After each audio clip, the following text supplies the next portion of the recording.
Just let it out. Just let it out one. How does this happen? Every quest! Stop! Test the game!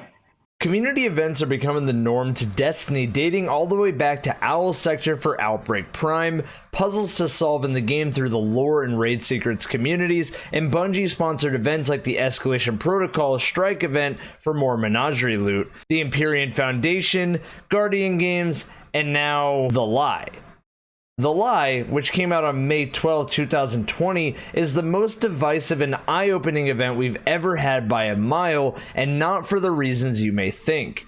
This story has many twists and turns throughout, with the story of Rasputin and Felwinter paralleled through Bungie's relationship with the player base at this time.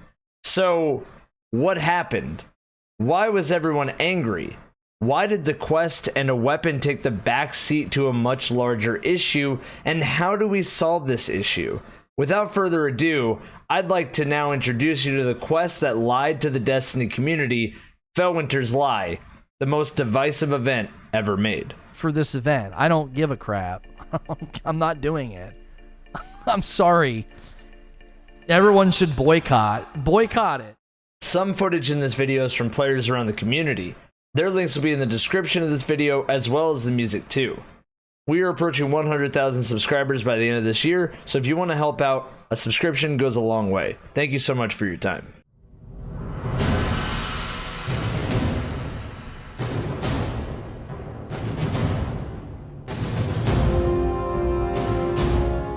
Let's start with the Season of Worthy as a whole. On March 10th, 2020, the Season of the Worthy was rolled out to audiences across the world. This season had two main focuses: Rasputin, the AI warmind that has some more than questionable motives, and the Almighty, a Cabal Death Star that the dying Red Legion has decided to crash full speed into the last city because the Red Legion really just need to disappear. Rasputin can stop the Almighty, but we need to understand Rasputin and get the Warmind to work with us to take out the Almighty before it crashes into us. So, how do we do this? Well, Seraph Towers. Yeah. There's nothing inherently wrong with Seraph Towers. They're a new spin on public events like Escalation Protocol back in Warmind, but the problem arises in multiple areas. Number one, aspirational loot. The towers give seasonal weapons and armor from the season pass if you beat it, but there's almost no reason to grind them once you pull the loot from your season pass and run legendary lost sectors. This leaves mods, which are by far the best mods we have ever received, left to grind for. Which you need to upgrade Rasputin to even do so, but grinding public events to do more public events is not exactly what everyone was looking forward to. It parallels back all the way to year one of Destiny 2. Not exactly a great place to be. Once all three bunkers were open, most players who actively played already had enough currency in the form of Warmind bits to fully upgrade all three bunkers. More on this in a bit. The other problem that is definitely more personal to me is the lack of consistency in storytelling so far. Hear me out.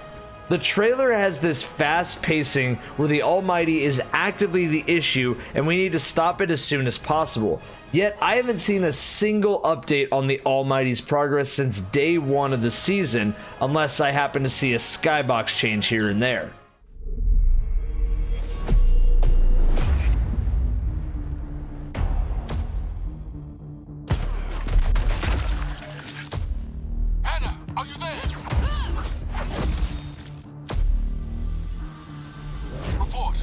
Have taken out the primary engine. It's like they want this thing to drift off into space forever. Not forever.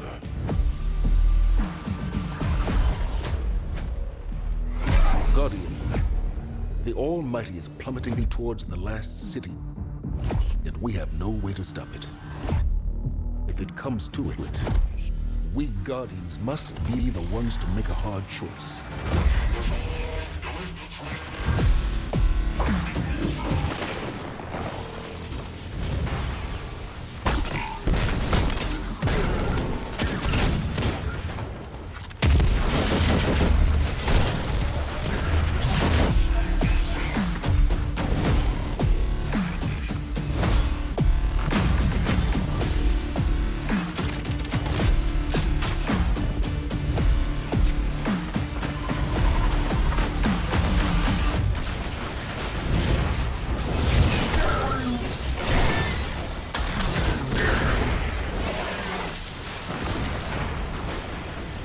If anything, there's more of a focus on what's to come this fall, or maybe even next season at this rate, the pyramid ships that are moving on the map. I think both of these play into the third and final issue for what The Lie was set up to be, Guardian Games. Guardian Games was advertised on the season pass, and it sounds like a great deal. I mean, last year was the Revelry event where we got to go as many rounds as possible with the Infinite Forest, fight bosses, and grab loot. It wasn't the best event, but it was a new take with unique gear and an exotic at the end of the quest. Oh, and Tonics and Crucible, which was nothing short of broken, but it added more variety to PvE for a limited time. So, Guardian Games had something to live up to and expand upon. Was this going to be Sparrow Racing League's return? Was it going to be Root Ball? Gentlemen, this is going to be absolutely massive if he's able to take the bells home here tonight. Come here, Spop. Match point. The pressure is at an all-time high. Evan pressured into a corner, looking to escape here. Needs to execute that kill on Spop to make this win happen. It would be an all-time groundbreaking, shattering record thing, because Spop has never lost in his life because his connection sucks. Absolutely huge! Or was it going to be an Olympic sport type of party game event? Nope, it was a competition between classes for bounties to see who got a tiny statue next to Zavala. Look, the gun, Heir Apparent, was awesome, and it was a chase for loot, which is what we wanted, but it was more bounties and grinding to grind for more bounties and season pass XP.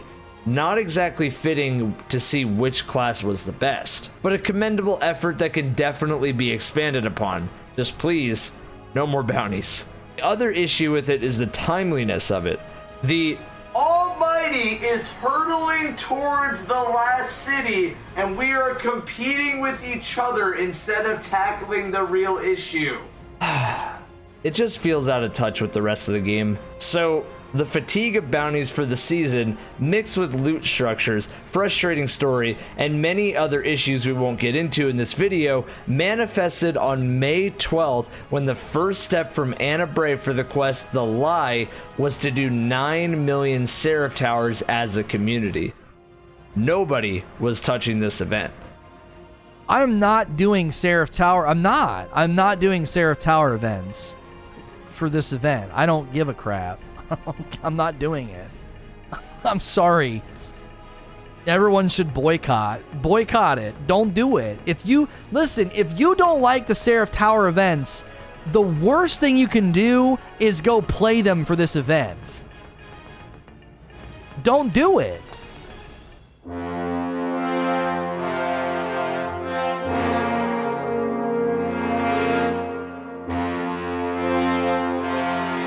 So The Lie dropped on May 12th, and nobody wanted to touch it due to fatigue, loot structure, and story, but I wanted to bring up a couple more issues. Timeliness of the event. Listen, if this event dropped at the beginning of the season, people would grind it like crazy. I mean, back then, active players had something to grind for, but now, nothing. This event would have been better at the start of the season back in March, in my opinion. The final problem was the difficulty for the average player and matchmaking in the areas. Matchmaking would never be solved here, unfortunately, so finding another team for a tower wasn't happening for the average player, finishing a tower wasn't happening either, so the progress was not moving. Bungie, on May 13th, would make a change to this event, however. It was calculated that at current rates, we would finish this event after the season was already over. Community apathy was so bad that the concept of intentionally failing the event was the main course of action that people wanted to take as a protest against this. Bungie, on May 13th, would make a change to the event, stating, quote, "We have made adjustments to the Lie quest and Seraph Tower difficulty. Champions have reduced power level and event progression has been slightly tuned. Effective immediately, quest progression has been given a 5 times multiplier, which will be increased to 10 times on the weekends." So, now that those changes were put into effect, how many Seraph Towers were we getting done? On day 1, the community across all platforms had 157,000. By day 2, though, with the change to make it 5 times, there was 865,000 total. By day 5, with the 10 times multiplier, there was 5.9 million completions total, and it was clear Bungie didn't want this to take 3 weeks, like every other big-time event of this sort. By Sunday, around 9 p.m. Pacific Standard Time, midnight Eastern, the step was completed and Anna Bray was to be visited.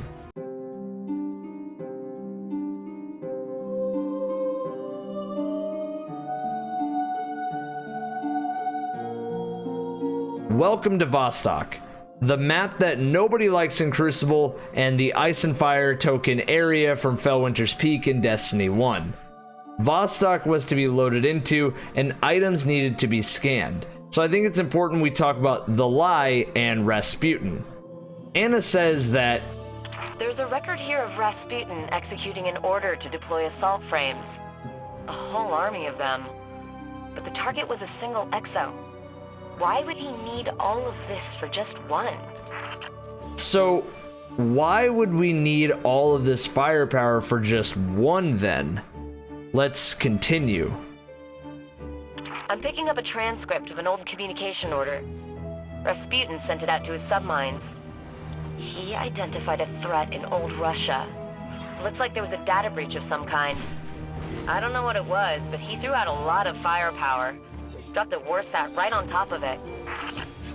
Dropped a warsat right on top of one target. Wow, Rasputin must hate this guy. There's a Warmind intelligence transcript associated with this spot. It references SIVA, but it doesn't make sense to me. From what I knew, the Iron Lords went after SIVA themselves. Felwinter wanted to use it to build up the city. And I thought Rasputin reprogrammed SIVA to attack them when they entered the vault. But this says he gave SIVA a new directive long before that. He was using it as bait. The Iron Lords didn't go after SIVA on their own. Rasputin led them to it. Rasputin is evil, is what this tells us. Rasputin, in pursuit of one exo, dropped a warsat on it, an army of heavy frames on it, and baited the Iron Lords into the SIVA dense area to kill them. Not because Rasputin sensed a disturbance. Rasputin was the disturbance and controlled SIVA before the Fallen got their hands on it. This changes everything we know about Rasputin and dates back to Osiris's meeting with the Warmind to start the season. The where do you stand? Also, dead SIVA is right there. Is SIVA coming back? The quest will tell us. But first, I'm going to the top of Felwinter's Peak. This is prime content. That's right. All right. Why do they let you go this far? Why?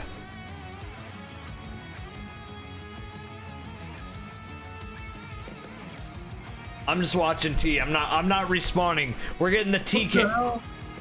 We're getting the T cam. Oh my god! I cannot get the T cam. I promise you. The cable's out. The next step was 1,000 shotgun kills. Yay! Fun. Kill me. After that, the next step, and one where the community would come down on Bungie with the power of 1,000 wins, was to simply investigate the moon's bunker. Only one thing left to do. Interact and get it. Oh, that's odd. We're over here at the starting area of the moon. Let me just try again. Oh, okay. What if we just solo it? Nothing. What if we abandon the quest, clear the bunker, then pick up the quest again to get in? Nothing. What if we... Nothing. Here's some nice words for what went down. You know what's funny? This is what's funny. Everybody that was laughing at us for doing all these and they did 0, they're sitting in their chairs laughing at us right now. They're like, ah, idiot. I'm not stressed. I'm gonna go jerk off tonight and be a happy camper in the morning because it'll be fixed by then. Oh shit, DMG did tweet. If you respond, if you are respawn to Eris, here, his tweet is, if you respawn to Eris when interacting with the Lie quest node on the moon, you're in a bugged state. We'll investigate in the morning. If you're going through this step without issue, let us know. In the morning? What? Bro! No. I want to say where I stand with this. I never like when people go after developers / community managers and all out attack them. There's no way they would have jumped in there at the time either, with it being Sunday at around 11 p.m. when we got the door to investigate. That being said, I still think this is unacceptable and proves that there's a larger issue at hand with bugs. It's made worse when we're all getting hyped for this event and lots of people logged on for the finish. Also, it's odd because Bungie wanted us to finish as they were promoting us to get it done through Twitter. It's inexcusable to me even in these times, and if there was a time for a proper wake-up call for testing to be put into place and maybe a push for a new engine if it's slowing their ability to make fixes so much, then this event is that time. I will give some slack though, as Bungie said they weren't able to even replicate this bug on their side, so I don't know, it's frustrating and I'm sick of bugs, and that's really final on that. But I am one voice, so what do you think about all this? Let me know in the comments. Alright, so Evan, what happened the next day then? Well, we waited. Then we waited. Then later Monday night, we got an update that the issue was identified. Then we waited till Tuesday where there was a hotfix to be issued, but don't worry, it wasn't for the door. Then Wednesday, we got an update that Thursday the door would be opened.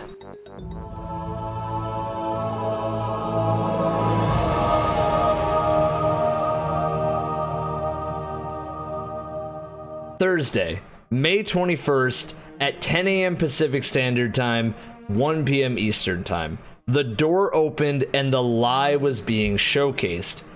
Anna explains to us that Rasputin is saying, in a time of great prosperity, a tyrant king sent his son to live among the people and learn their ways. He did so for many years, until a great calamity befell the kingdom. In the aftermath, the tyrant's son was changed. basically, whoever this Exo was, he wasn't made how Guardians are normally made. He was produced by Rasputin to spy on humanity, to gain knowledge from us. This is such a cool path and reminds me of HBO's Westworld, where you can't trust the robots, you can't even fully trust the staff, and that there is truly a puppet master in play. After the great calamity of Rasputin, the tyrant, this Exo was no longer in Rasputin's control. Anna goes on to say that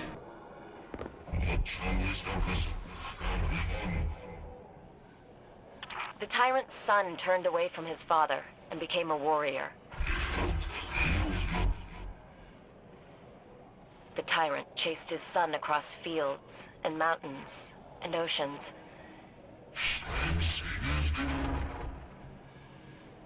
He said, "If I can't have my son, then no one shall." Rasputin is jealous of his son, whoever that may be.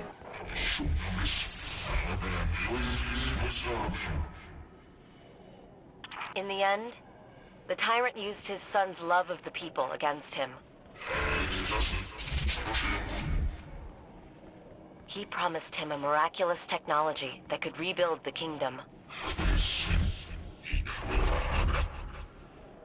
When his son came to claim it, he unleashed a plague upon him. His son was destroyed.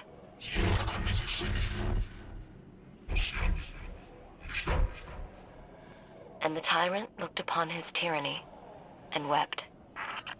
Rasputin unleashed SIVA onto his son and the people his son had trusted. Remember, SIVA is malleable. It can be used for good or evil, and out of spite, Rasputin used it for evil and wept after what he had done. After this line of dialogue, Rasputin lets you into a hidden part of the bunker, and new to this season, as long as you didn't do the out of bounds skip to get to it earlier, you are presented in a stage-like area with a very old Rasputin war set hooked up to a bunch of very outdated servers.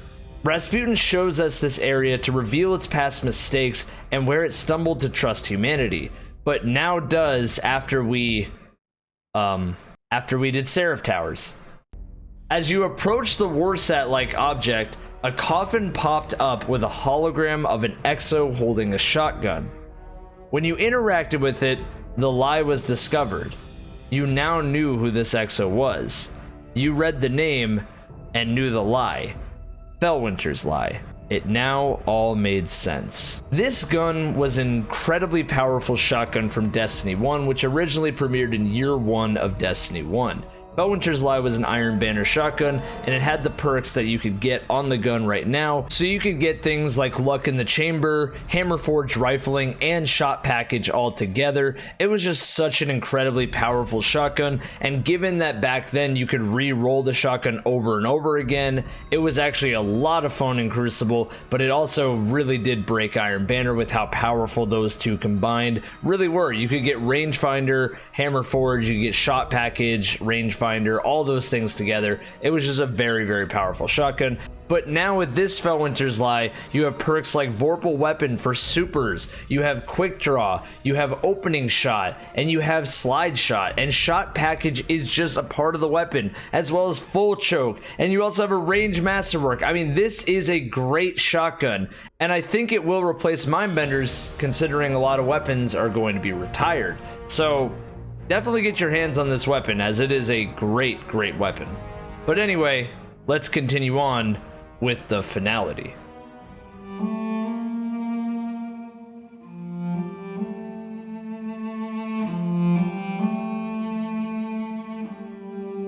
This is another part of the controversy with the community.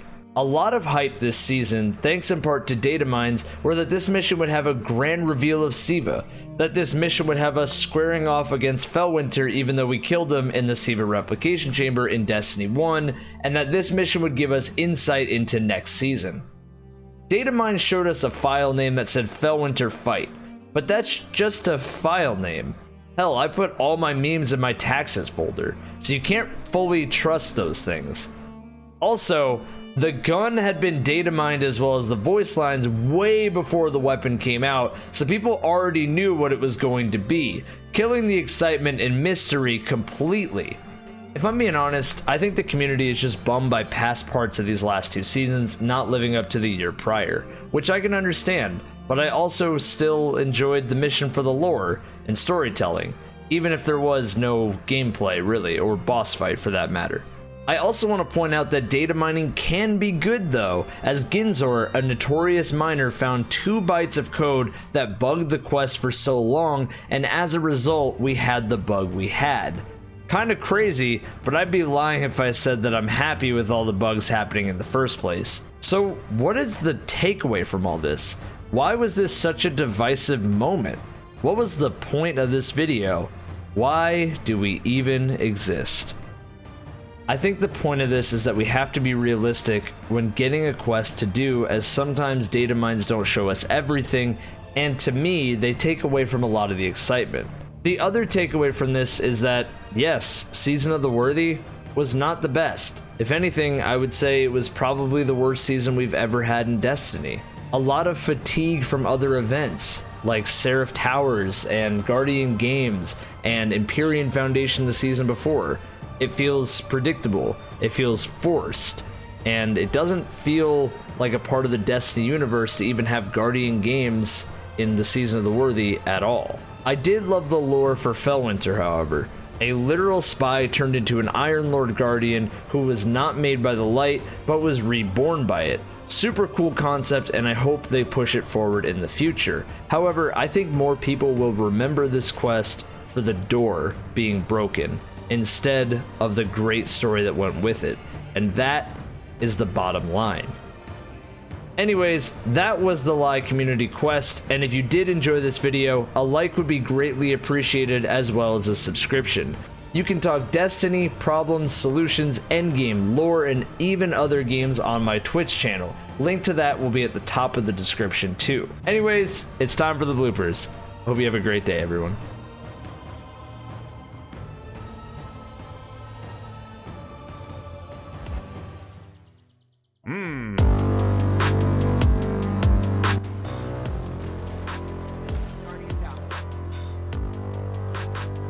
They tossed a nade at you. I'll just bring up another round of me just getting. Sweet. Alright, well. So,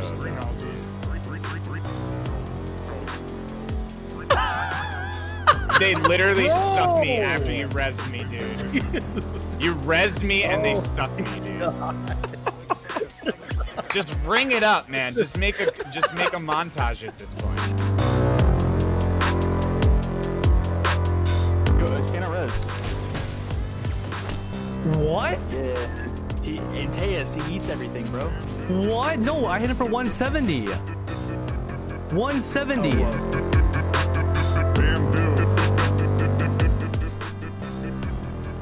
okay. And 24-2, big titty, yo girl, 9 months. There we go. Caught up with you guys. Thanks for waiting. Oh, we can do challenge if y'all want. I can net limit, bro. So. Okay, cool. And then we can cheese. We can cheese right. I need to learn how to net limit. Oh, it's easy, bro. It's free download. You can do it like literally. I can teach you. I have a net limiter too, if that's what we're doing. Yeah, so like I can net limit left. You can net limit right, bro. Easy clap. Yeah. Sounds good. Easy challenge. Pinnacle. Thank you. Okay. Not gonna lie. Yeah, it's not about to net limit. Let's see you guys do it. For fuck's sake.